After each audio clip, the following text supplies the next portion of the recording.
I am not asking for perfection. I am asking for awareness. Let's manage our speed based on the conditions of the road. Let's create space so you do not have to brake hard. And let's anticipate instead of react.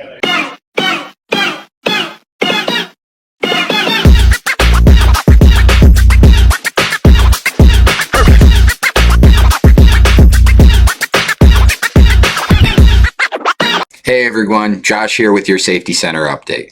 Last week I talked about reading the road, anticipating what's about to happen, and seeing problems before they become problems. This week I wanted to show you why that matters and how we can work together to improve our scores. I'm seeing more speeding events and hard braking reports in Meiborg than we would like to. And I know most of you out there are doing great work, but what the data is telling me is that we have an opportunity to read the road better and anticipate instead of react. And that's going to improve our driver scores together. So let me connect the dots. Speeding affects everything. Your stopping distance, your ability to react, and your fuel economy. The wear on your brakes and tires, and most importantly, your margin for error. So posted speed limits are the maximum legal speed in ideal conditions. That does not mean that they are always safe.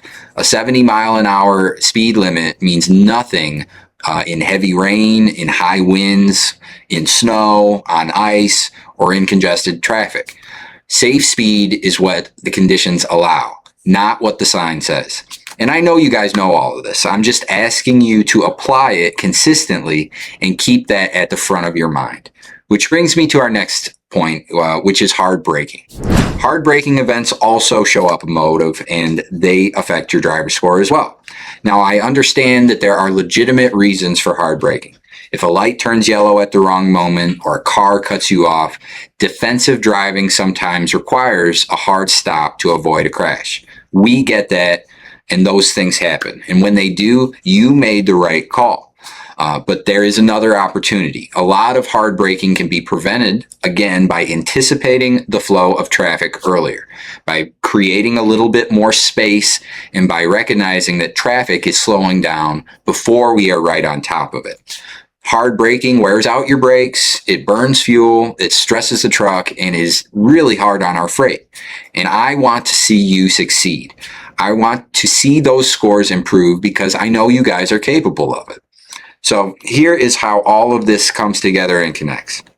If you are reading the road, like we talked about last week, you are managing your speed based on what's coming. You are anticipating the flow of traffic and you are creating space. And when you do all of those things, hard braking becomes rare instead of the routine. In construction zones or cities, try not to use cruise control. Stay on that throttle so you can make constant adjustments without riding the brake. Make decisions before the road forces you to make them. And that is where we can gain ground. I am not asking for perfection. I am asking for awareness. Let's manage our speed based on the conditions of the road. Let's create space so you do not have to brake hard. And let's anticipate instead of react.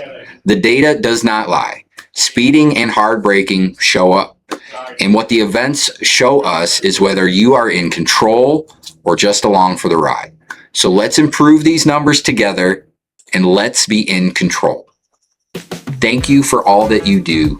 Stay safe, and I'll see you out there.